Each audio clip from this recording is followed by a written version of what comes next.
pen obviously doesn't work. It's a hard worker.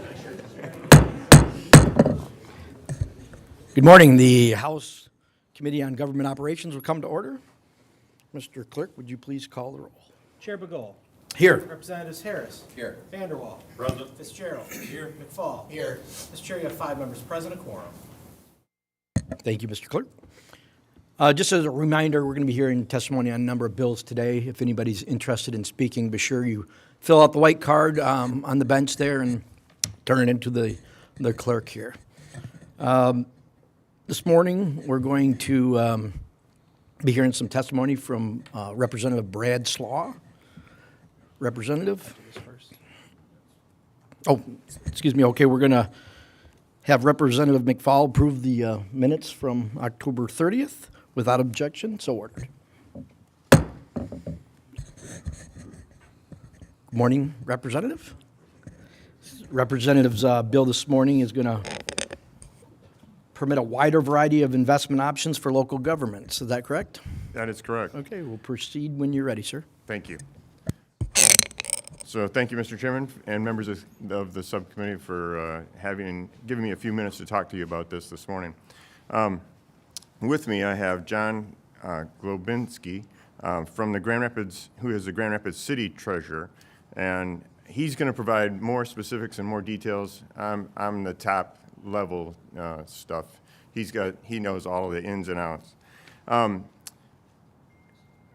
Under current Michigan law, local units of government are able to invest tax dollars in multiple kinds of investments.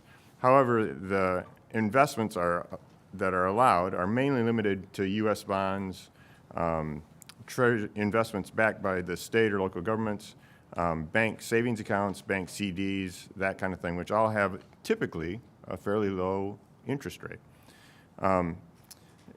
And therefore return. And so this legislation would allow us to have a little broader investment options, but those options would still require that they be very safe and wisely limited. When a local units of government choose to invest public funds, they would continue to do so by resolution, ensuring that there's public transparency. It would also have provided approval policy to the Department of Treasury, the way it's structured right now, and that they would do that on an annual basis, ensuring there's sound investment decisions and additional transparency. John is going to help provide some additional details, and then we'd be happy to answer questions. And we believe there's probably some things that need to continue to be tweaked in this bill, but it needs to come before you to make sure that we're moving in the right direction. Okay, sounds good. Good morning, Chair Bagol and other committee members. And first of all, thank you, Representative Slagh, for being a fine member of Ottawa County for such a long time and helping us navigate. This bill is actually coming forward to you because we were looking at the fact that we ran through the COVID crisis where interest rates were held down to 0 to 0.25% for the longest period of time. A lot of times what we were finding is we were unable to find investments at the levels that we needed.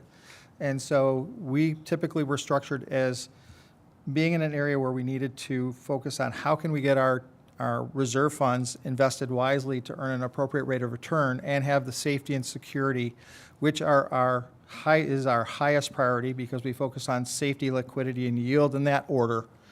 And what we're doing is looking at Public Act 20 as being more restrictive than what it should be. We actually went out and did a research study with finding 33 states that had different policies that would still have that safety and security for us, and we were looking to make those changes. So in this type of legislation, we're looking to spell out something that was very hard for us. It says agencies and instrumentalities of the United States. What is that? And so we actually were defining that. So through legal opinion over the years, we're able to define that. We would like to be able to go out and do restrictions of deposit in other states. Right now, we're restricted to just Michigan. As an example, Huntington Bank has to show me a rate in Michigan, but there might be a better rate in Ohio. That shouldn't exist. We should be able to go get certificates of deposits in other states that are also insured federally. We're also looking at corporate bonds. We already invest in commercial paper, which is unsecured corporate debt. Corporate bonds are higher on the chain, that if there is a default, we would actually rank higher in collecting our funds first. Corporate bonds have a very, very low default rate. They are also limited, and we purposely put in guardrails that it can't be more than a 5-year investment. You also have to work with specific qualified individuals, and you have to be a large institutional buyer called a QUIB. So organizations like Grand Rapids, where we have $700 million in reserves, we would qualify. You have to have over $100 million to do that, but you have to work with professionals in the industry. We also want to look at municipal bonds outside of Michigan. We prefer Michigan bonds when they're issued and if they're federally taxable. Right now, we go out and we see Macomb County bonds, and we want $10 million of those bonds, and we bid for those bonds. They're oversubscribed, sometimes 5 to 10 times more than the quantity being offered. And so we're prorated. John, you were just awarded $2 million out of the $10 million you wanted to get. So then we're stuck in a position where we have to find another investment for those $8 million, but it comes back to us and sits in a bank account until we can find other investments. So we would actually like to have the ability to go out and get bonds in other municipals across the country. For example, I have Michigan State and University of Michigan bonds. Why can't I go get University of Indiana or Ohio State? Now, no offense, or Ohio State bonds. But those are our primary institutions that we want access to when we don't have the ability to find the investments in Michigan. Another one is that we really want to make sure that with all of these items, read into the bill is the safeguards we put in place. They have to be the highest 2 levels ratings of investment structure, because we do not want anyone going outside of this type of policy and investing in something that they shouldn't. To give you an idea of a financial impact, if I took $500 million of Grand Rapids reserve funds, if I only got an extra 25 basis points or 0.25%, that means we'd get another $1.25 million of interest earnings a year. Now, I also took this from my friends at Michigan Class, and I look at their portfolio because they're the large local government investment pool in the state of Michigan. They have 950 municipal and authority participants with over almost $7 billion of assets under management. If they were to actually take advantage of this as well, that would be another $17.25 million of interest earnings that goes back to these 950 participants. We've had a very, very collaborative process. I never shied away from having a conversation over the past 4.5 years, and that's when it started, was right around 2019, 2020. We've brought this to the Michigan Department of Treasury, Michigan Municipal Treasurers Association, Michigan Association of County Treasurers, Michigan Township Association, the Michigan Municipal League, Michigan Government Finance Officers, Michigan School Business Officials, and then the various financial institutions, brokers, dealers that we work with to ask for their input on this type of course. Does this make sense, and is this secure enough to move forward? So this has been a very, very collaborative effort, and I appreciate the time in front of the committee today to talk about this, and I'm happy to be here to answer any questions that you may have. Thank you for that testimony. Maybe I missed it, but what body of people in a municipality would be reviewing those potential investments, and what are their qualifications? So with for the City of Grand Rapids structure, with our manager council form of government, I actually bring an investment policy to them every time we make a change. They have to read through my investment policy and see what those are. And so we talk to our commission about it. It has to be approved through the fiscal committee and then approved by the city commission for the guidelines of our investment policy. Every 2 weeks, I provide a treasurer's report to the city commission, and it lists every one of our investments that we have. And so just the other day, November 1st, I went through the 132 coupon payments we had from all the Michigan municipalities for the bonds we hold. All of that is public knowledge for them to look through and review. And we also go through an audit every year that our auditors review our investment policy as well as that we're in compliance. Okay. It sounds like there's a lot of experience at Grand Rapids. What about a village? Is this something that obviously could potentially happen at a village level, but they're probably less likely to do these investments, or they are, or where would they find, qualified individuals to coach them on what investments that they should be making? A lot of those individuals are already part of Michigan class, so they're already participating in a pool. What the local village or township would be doing would be having an investment policy also that they have to create under Public Act 20. They're supposed to all have an investment policy under Public Act 20. They can't go above those guidelines.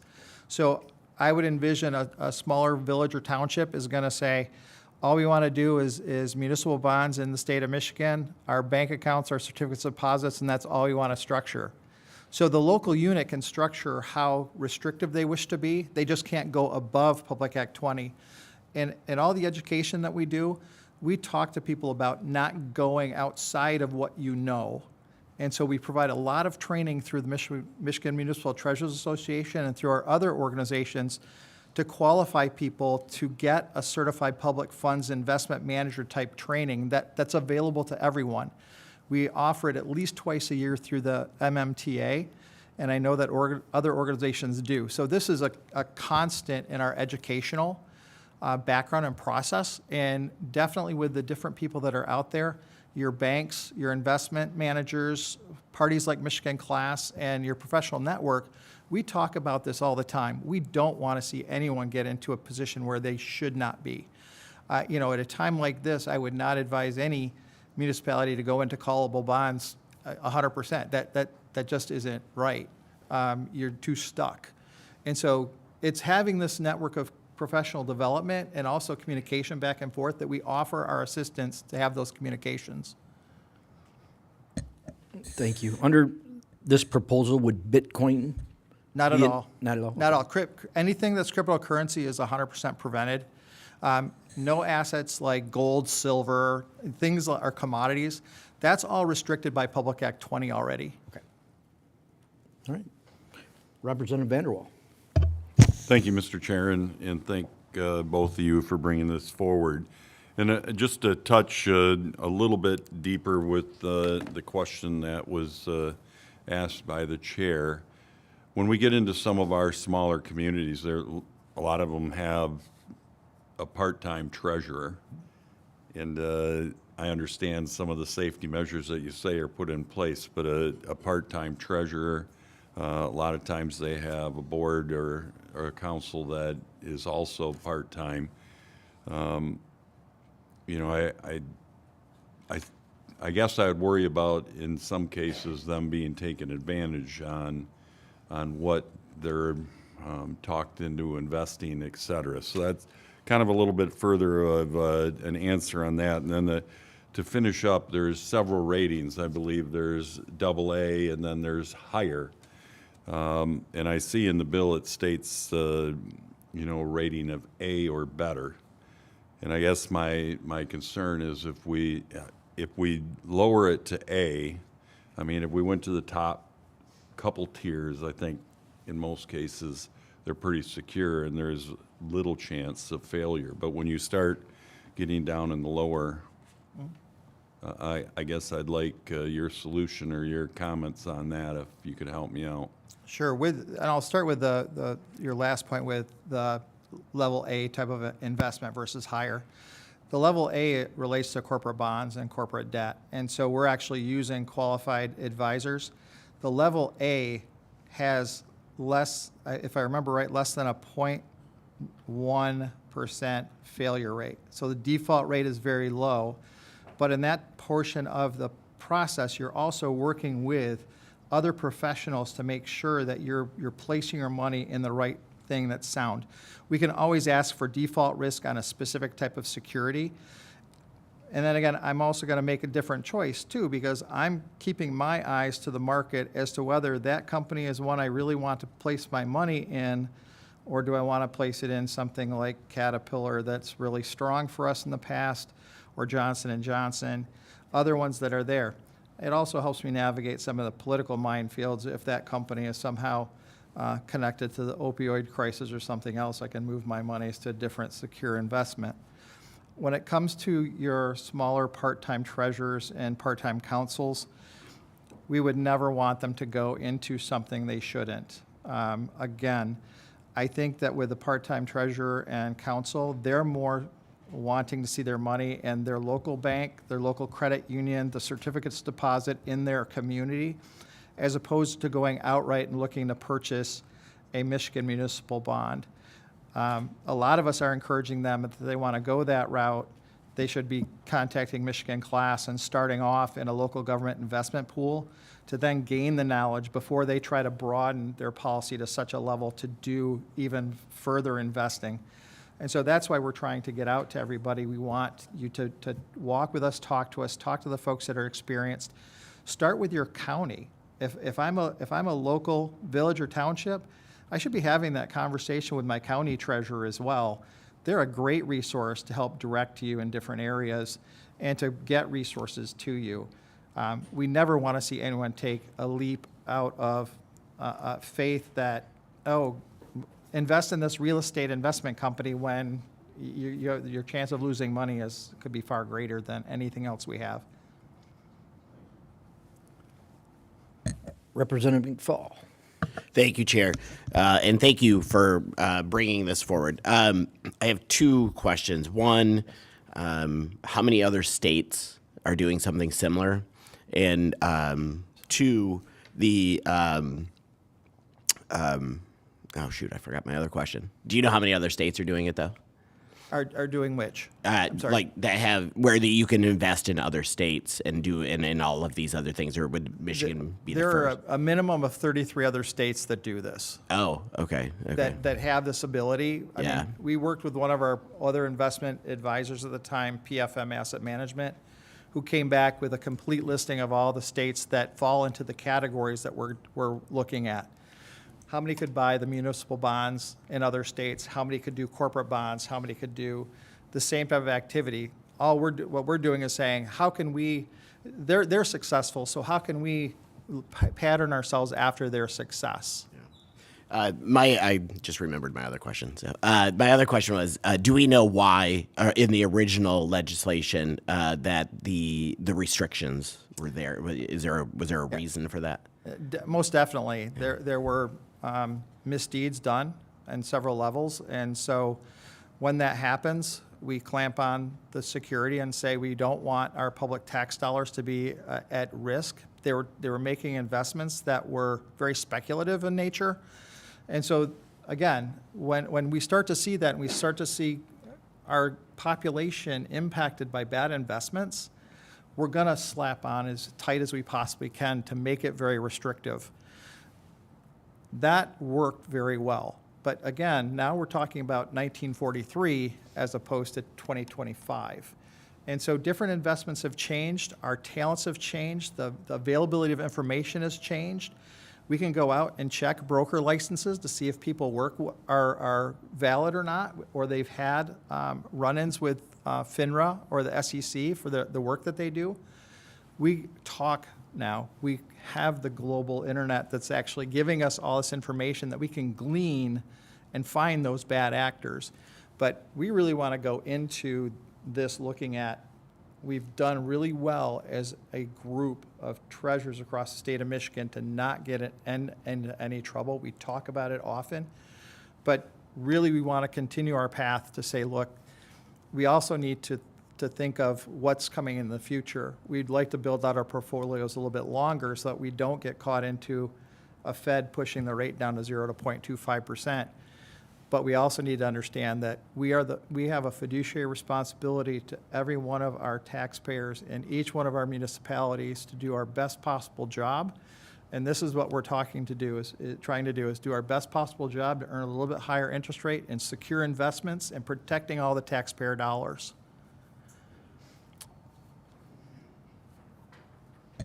Okay, not seeing any further questions. I want to go. May I Sure, offer go one ahead. thing?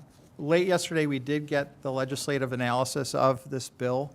I do want to point out two things that is definitely put in here, and that is the protections, especially when we look at corporate debt.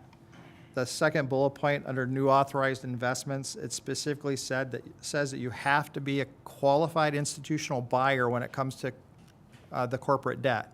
You have to have $100 million of assets under management in order to do that. So if I were to take a shot in the dark guess, 25 to 40 municipalities might qualify for that. But those are also the people that are already doing advanced investments, like the Oakland County Investment Pool. Kent County Investment Pool could take part in that, and then your larger municipalities. I think that's very important to note. And the final one is, at the very back, I went right to the very, what is the fiscal impact? The first statement is that there is no direct fiscal impact on state or local government. What this is just us asking for more tools in our toolbox to do a better job in our communities. Okay, thank you. Makes sense to me, especially on the low-risk investments and things like that. So appreciate you coming in and giving testimony today. Thank you very much. Thank you so very much. Okay, we do have a card to read in. Reference 4757. Not wanting to speak in support of the bill is Jeff Anderson of the Michigan Class Local Government Investment Pool. Okay, next we'll be hearing testimony on House Bills 4085 and 4087. I believe our Majority Floor Leader, Representative Brian Posthumus, is here to speak in reference to those bills, which will allow cryptocurrency mining in areas that are zoned industrial and establish regulation for a strategic Bitcoin reserve. Representative, whenever you're ready. All right, Mr. Chair, committee members, thank you very much for having me. Actually, I feel like I've been here a lot lately. I think I was here last week. So again, I appreciate it. I'm going to talk a little bit first from more of a 50,000-foot vantage point on this, and then I'll get into some of the specifics on these bills before I turn it over to some industry experts. So first of all, 50,000-foot view. Why crypto? Why are we talking about this? So I will start by saying I fundamentally believe that sometime in the near future, whether that's 5 years from now, 10 years from now, or 20 years from now, digital assets and cryptocurrency will be the foundation of the financial world. Anywhere, and there's a lot of reasons for that. One reason is the speed of transactions, the overall security. Cryptocurrency and digital assets are far more secure than any other currency that we have in existence today. And so for those reasons, along with many others, it will be the foundation of our financial future. Unfortunately, the entire framework of policy in the state of Michigan is completely silent when it comes to the topic of cryptocurrency or digital assets. And too often in government, when there are advancements in technology or changes in technology, government's always playing catch up. The legislative process falls way behind the technological advancement, and as a result, there's always, when you're trying to advance policies, there are vested interests that have created a fiefdom or an area of the market that they're always trying to protect, and unduly influences the policies that are trying to be made, and not necessarily for the best situation for the people. And so my hope is that we can put together at least the starting point for framework in a policy conversation surrounding cryptocurrency. Actually, I think there's maybe 7 or 8 bills up before different committees today surrounding cryptocurrency and digital assets. Starting this process, starting to do this, making sure that our laws are no longer silent on something as important and critical to our future as cryptocurrency. On top of that, because this is a new and developing technology that we have, Michigan has the opportunity to be a leader in our country when it comes to cryptocurrency. We have that opportunity before us, but we have to lay the groundwork in order to do that. So the 2 bills that we're talking about today, we have the crypto strategic reserve. We'll start with that. Several states around the country are looking at enacting similar policies. I believe 3 states have already signed into law policies that will create a crypto strategic reserve. Essentially what this does is it allows the state to have a fund that allows them to hold the best performing asset over the last decade, and it gives the state the option to do that. It doesn't require the state to do that. It gives the option to do that. So that's the idea with the strategic reserve. And frankly, the authority to do that is already, because the law is silent, the argument could be made that the authority is already there to do it. So what this also does, I think it is a good idea, I also think it's probably a good idea that we build some guardrails on it, because right now there are none. And so the guardrails that we're talking about to ensure that we're protecting the taxpayers of Michigan, only a certain percentage of, only a certain amount of money can be held in the crypto reserve. So we're putting a cap on it. Also, only certain cryptocurrencies can be held in that. Right now, theoretically, I don't know if any of y'all are familiar with the Haktua coin or the Doge coin or the Trump coin or any other random meme coin that's out there. Theoretically, right now, the state could invest its resources in any of those. I don't think that's a good idea. I believe that we need to have guardrails that ensure longevity of the cryptocurrency, that ensure its proven track record by setting a market cap floor, things of that nature. Also, only cryptocurrencies that are regulated by the federal government, the SEC, things of that nature. And so that's why we've built those guardrails. For example, in order for the state to hold a cryptocurrency in the reserve, it has to be federally regulated, and it has to be an exchange-traded fund. So the SEC is regulating it. It has to have a certain track record of performance. By that, we say it has to have a minimum market cap of $250 billion.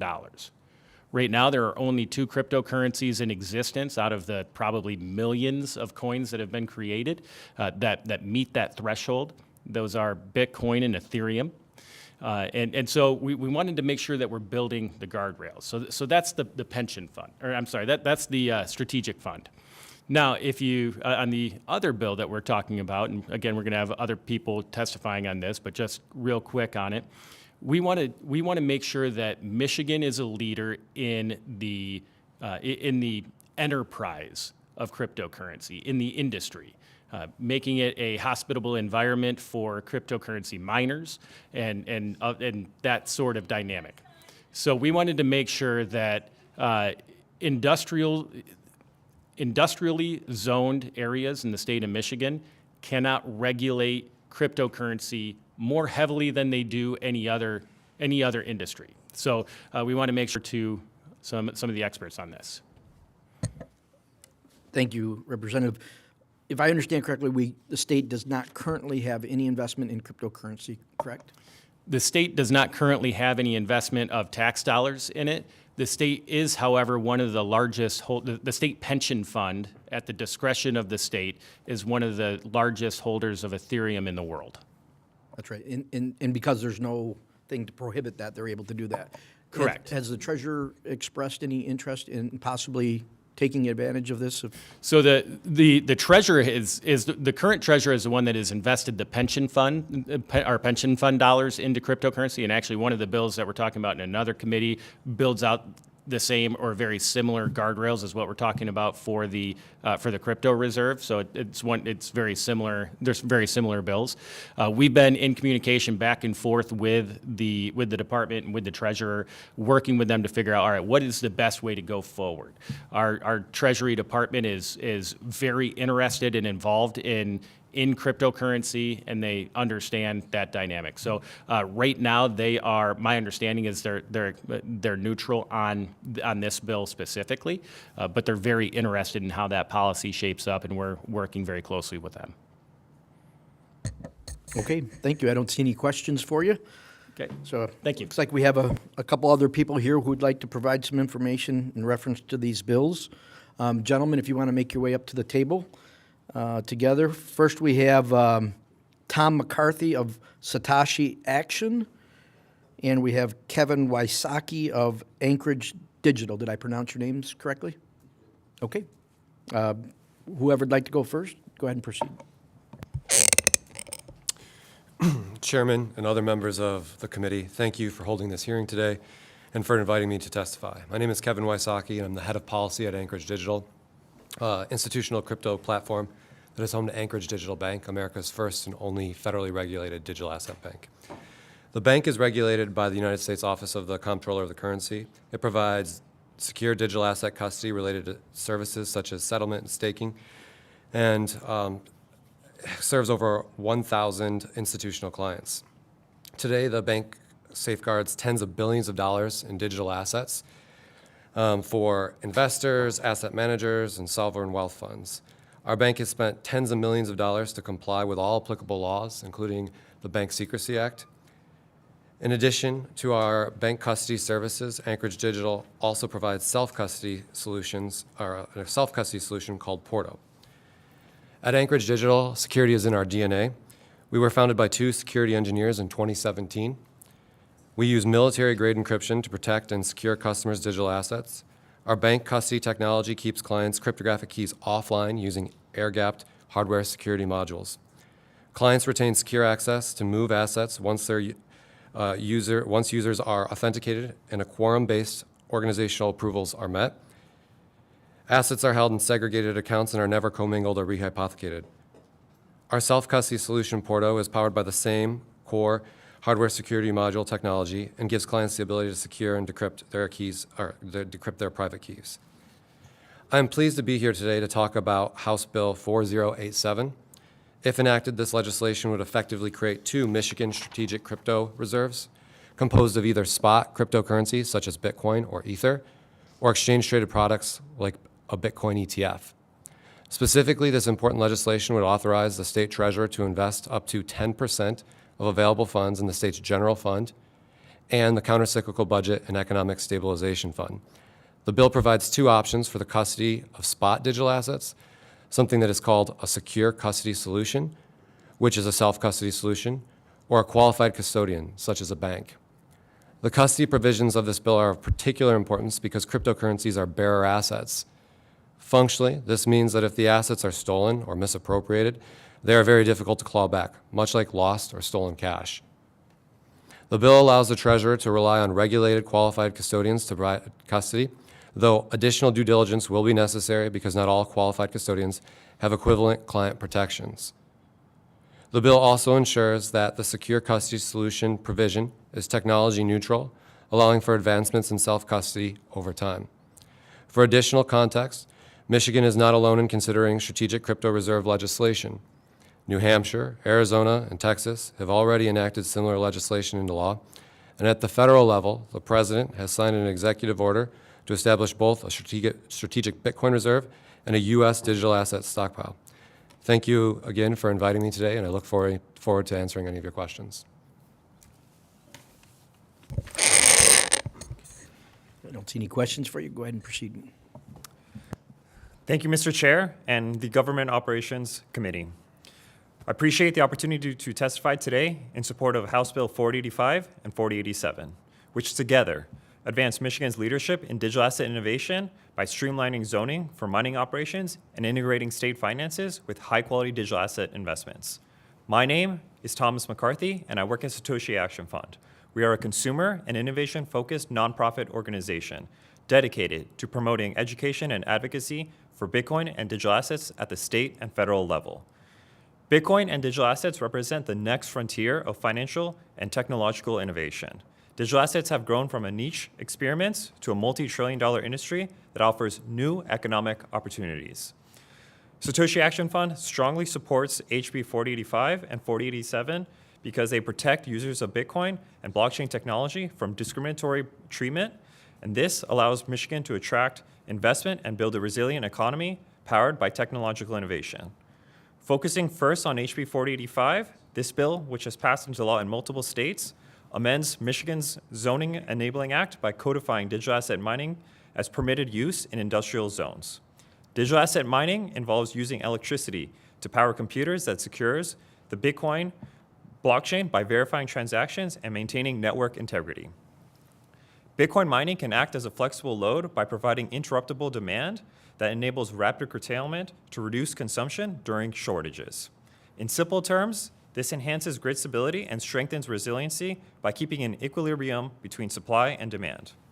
I encourage this committee to do its own research and find another large consumer of power that has this unique trait. The simple answer is that there currently is none, and Bitcoin mining is the most efficient tool to balance an electrical grid. Bitcoin mining also advances clean energy by using stranded and underutilized renewable energy while transmission lines remain stagnant. Bitcoin mining solves the chicken and egg problem found in renewables by acting as an energy buyer of last resort. This energy buyer can be turned on and off 24/7, 365. Once again, there is no greater tool that can act as a customer of energy than Bitcoin, and integrating Bitcoin mining with renewable energy can accelerate the transition to clean energy by making renewable infrastructure projects economically viable. Let me be absolutely clear. This bill does not ask for special treatment for digital asset businesses. Instead, all this bill does is ensure that all data centers in industrial zones are treated equally. HB 485 prohibits discriminatory restrictions on digital asset mining. Passing this bill will position Michigan to compete with other states where digital asset mining has driven billions in economic activity. Now, I'm shifting my attention to HB 487, which has passed into law in 3 states. This legislation authorizes, but does not direct, the state treasurer to invest up to 10% of the General and Economic Stabilization Fund into high-quality digital assets such as Bitcoin. Since 2018 alone, the dollar has lost 25% of its purchasing power. With only a 3% allocation into Bitcoin, Michigan could have combated 100% of the loss of purchasing power in its state funds. Allocating into Bitcoin is a prudent method for protecting taxpayer funds. HB 487 emphasizes security by requiring digital assets to be held directly by the Treasurer through qualified custodians or SEC-approved products that have multi-party governance and audits to mitigate risks. By integrating digital assets into Michigan state finances, HB 487 modernizes Michigan's economic competitiveness by updating its current outdated investment portfolio to the 21st century. In conclusion, HB 485 and 487 complement each other perfectly. One protects energy infrastructure, the other empowers Michigan to protect taxpayer funds. Passing both bills will drive growth, technological advancement, fiscal strength, and place Michigan on the map as a hub for Bitcoin and blockchain technology. I urge this committee to pass both bills. Thank you for your consideration, and I'm happy to answer any of your questions. Okay, thanks. Obviously, this is a new proposal, and I'm assuming that both of your companies would stand to benefit somehow, and I'm just curious, does yours like find these sites for people or So I'll speak from the Satoshi Action Fund. Once again, we are a C4 nonprofit, so we actually advocate on behalf of Bitcoin users. We want to have users to be able to interact with this technology, and I'll let Kevin. Yeah, Anchorage Digital Bank is a custodian, right? We're the only one regulated at the federal level. We hold tens of billions of dollars in digital assets for institutional clients like governments, large financial institutions. So yes, a number of states are looking at legislation like this, and we would be a provider of custody services and related services like actually buying the digital assets. Okay. Are you in a position to say what other occupations or opportunities it might present other people if this was to occur in Michigan? Yeah, I can touch on the Bitcoin mining aspect. So once again, I think the unique part about Bitcoin mining is often it's almost never found in cities. It's often in rural areas, and it's not often where you can find in a rural area high-paying tech jobs. I personally know from people who have been able to work at Bitcoin mining companies in Texas, where in their community there's almost no jobs that pay as good as opportunities in the Bitcoin mining space, and so they've been thrilled to join. So for one, I'd say Bitcoin mining offers economic opportunities in rural areas where there's really no other high-paying tech jobs in the area. Beyond that, I think one of the other things that's very interesting is that this industry is very remote. So developers and people will go to places where they feel that they're not going to be ostracized. I know many people in this industry were actually considering moving overseas because they felt fear that they were going to be put in prison simply for developing software code.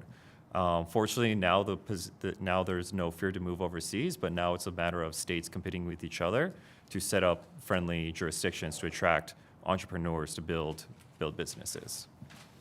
I think like the majority leader, floor leader was saying prior to us coming up to the podium, digital assets and blockchains are fundamentally changing the current financial system. We're seeing right now the adoption of stablecoins at a high level throughout the system. The federal government just passed the Genius Act, right? That'll go into effect in January of 2027, which enhances payments. So some of the advantages of blockchains are you have instant settlement right now on a lot of financial transactions.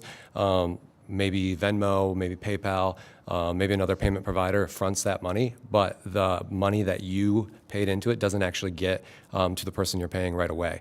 It also affects small businesses, right? Retailers. They can be paying like something like 2 to 3% on transactions, blockchains, whether it's like using a token like a stablecoin or some of the other cryptocurrencies that are out there. You can put those margins down to near zero. And again, you get that instantaneous settlement. The other thing is these markets have the ability to be open 365 and 24 hours a day, right?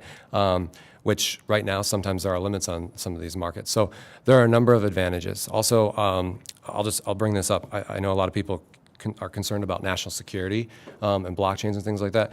Well, one of the beautiful things about the blockchain is actually it's pseudo-anonymous. You can actually watch illicit activity more easily and kind of build together afterwards like what had happened and track that. So it actually can enhance the ability to track illicit funds and stop it. So there are a lot of advantages with this. Again, I think you and the industry are in the early innings, but now is the moment to really consider these bills, especially these strategic crypto bills. Okay, thank you. Representative Fitzgerald. Thank you very much. Thank you, gentlemen, for being here today. I don't know if it's yourselves or the representative who might be best to consider this question. You know, recognizing that reading about cryptocurrencies of any type, I understand that Bitcoin and Ethereum have been around for much longer and have that market cap of, I think it was 250 billion with a B, all right, 250 billion, understanding that there is significant investment in those spaces. I think that there are still financial experts who would call these inherently volatile or financially hazardous. And so I'm concerned about the potential of 10% of the state's liquidity to be able to be put into such a, I don't want to say unregulated, but unexplored marketplace for state funds. And so I think that while this continues to develop and the concern about, I would say that there would be public concern about this much money being placed into inherently volatile or risky products. I just wonder if you can explain to me what these other states who have enacted policies such as this, what is the benefit that they have seen, and have there been any risks or shortcomings associated with those specific states and their investments in this product? So thank you so much for that question, and I appreciate your intriguing appetite to explore this further. So first, what I'll say is we're still very, very, very early in that only New Hampshire and Texas have passed this law. Arizona has passed a similar law, but it's a workaround way to establish a strategic Bitcoin reserve. It allows the state to gain exposure to Bitcoin. But going back to your specific question is that right now we haven't seen implementation. Texas has actually allocated funds, but that's still in the implementation phase, so it hasn't started yet. Now, the reason I bring this up is because this actually gives Michigan an early opportunity, because what you don't want to be having is in a couple years from now, when Bitcoin is at $1 million and the state is now beginning to decide to allocate funds, you will have missed an opportunity to buy into Bitcoin at 100,000.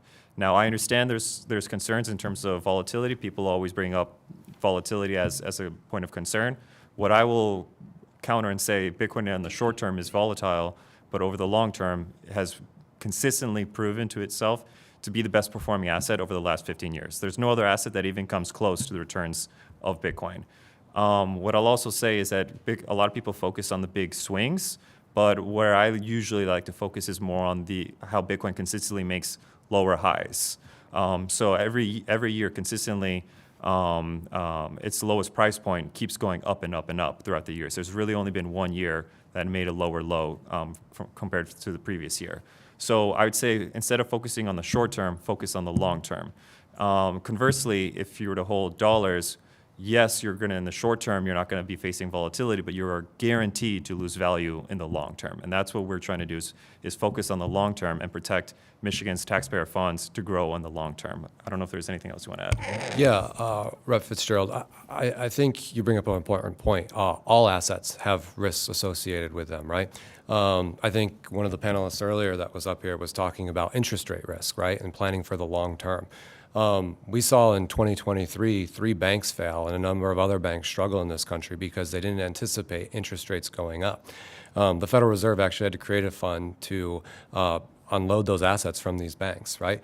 So what's generally perceived as the most safe asset in the world, U.S. Treasuries, indeed was a very risky asset at that time. So I think it's beneficial for the treasurer to have options, whether they're traditional assets or whether these new crypto assets for the people of Michigan to potentially invest in. Yeah, and sorry, one last thing I forgot to add. To your concern about the 10% cap, I personally would advocate, at least in the beginning, maybe do a 1%. And then if 1% makes sense and the state treasurer and all stakeholders are happy, bumping up to 3%. But, really all this bill does is it doesn't mandate it has to be purchased up to 10%. That's just the cap. But I can tell you just me personally, I think a 1 to 3% allocation would be prudent in the short term. And then as the years go on, that can change. But that's just my personal opinion. Okay, thank you, gentlemen. Appreciate it.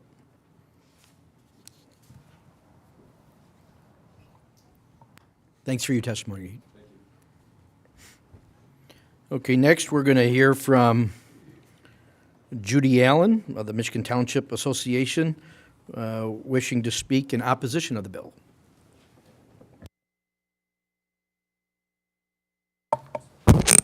Thank you, Mr. Chair and members of the committee. My name is Judy Allen. I'm Director of Government Relations for Michigan Townships Association, and we are here to speak in opposition to House Bill 4085.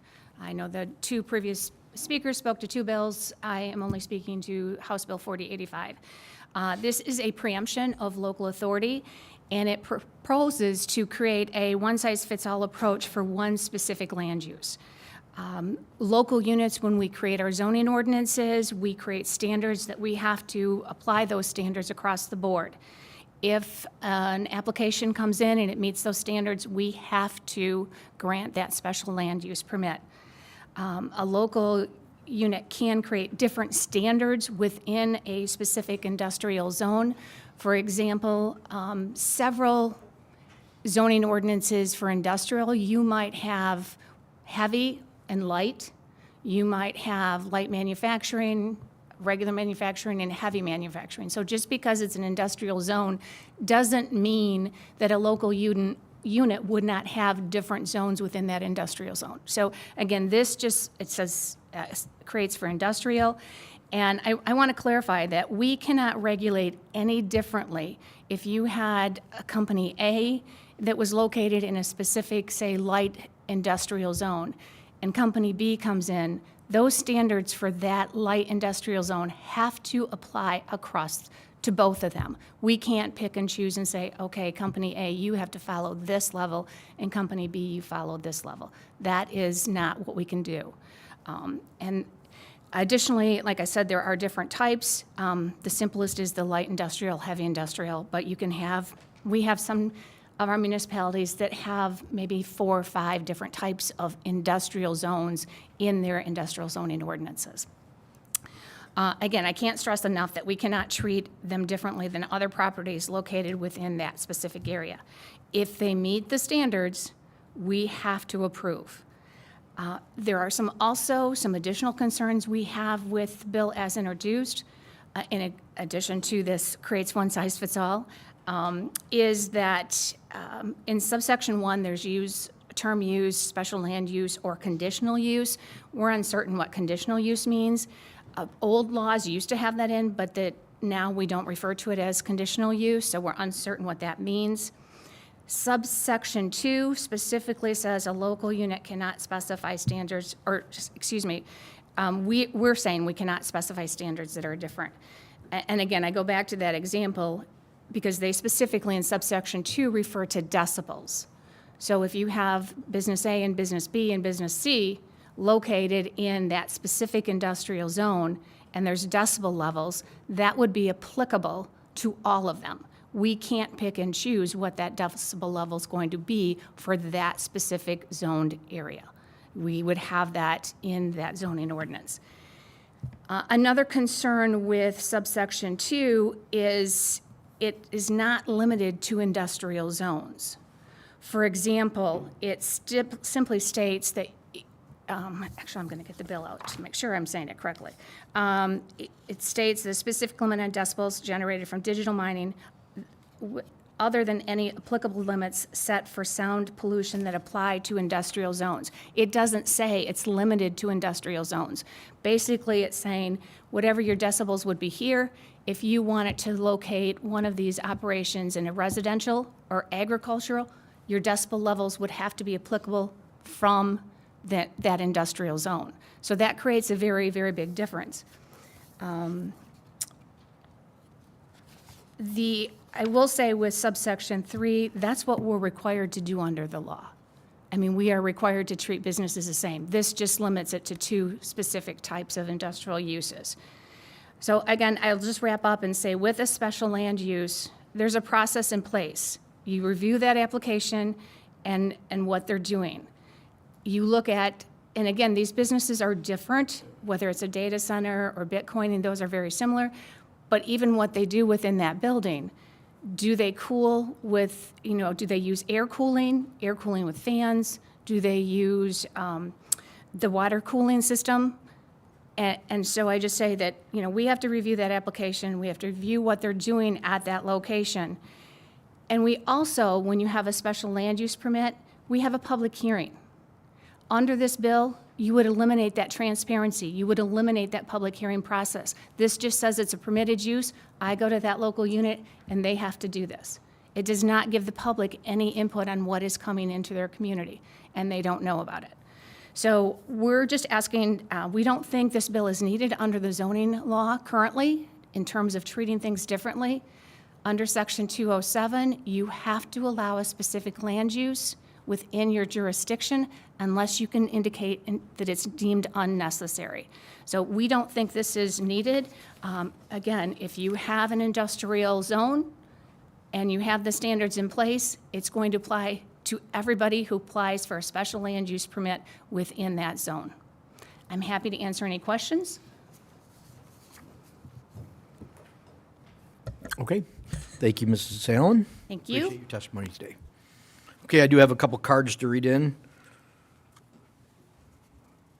Not wanting to speak in opposition of the bill is Carly Knott of the Michigan Environmental Council, and that's in reference to bills 4085 and 4087. In reference to bill 4087, not wanting to speak in opposition of the bill is Sean Sorensen Abbott of the Michigan Department of Treasury. In reference to bill 4085, not wanting to speak in opposition to the bill is Tim Minotis of the Sierra Club. And reference to bill 4085, not wanting to speak in opposition of the bill is Marta Johnson of Climate Cabinet. I also have another one here in reference to 4085, not wanting to speak in opposition of the bill is Jennifer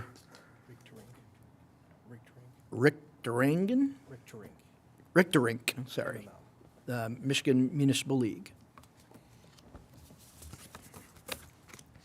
Okay, next we're going to vote out last week's Children Trust Michigan bills that we heard testimony on.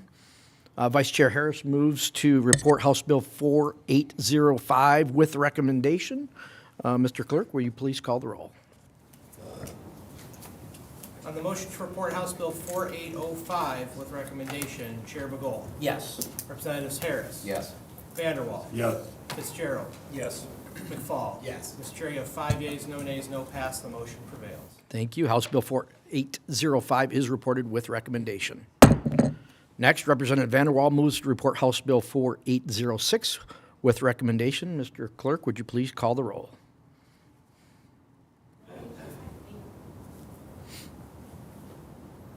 On the motion to report House Bill 4806 with recommendation, Chair Bagol. Yes. Representatives Harris. Yes. Vanderwall. Yes. Fitzgerald. Yes. McFall. Yes. Mr. Chair, you have 5 yeas, no nays, no pass. The motion prevails. Okay, House Bill 4806 is reported with recommendation. Okay, next, on reference to House Bill 4807, we have a substitute offered by Representative Fitzgerald. Representative, would you like to speak in regards to your substitute? This substitute simply confirms that the only person available for the audit would be the Auditor General of the state, matching what came out of the Senate chamber as well. And I move my amendment. Okay, Representative Fitzgerald Substitute. moves his amendment or substitute be adopted. Mr. Clerk, will you please call the roll? On the motion to adopt the substitute H1 for House Bill 4807, Chair Bagol. Yes. Representatives Harris. Yes. Vanderwall. Yes. Fitzgerald. Yes. McFall. Yes. Mr. Chair, you have 5 yeas, no nays, no pass. The motion prevails. The amendment is adopted.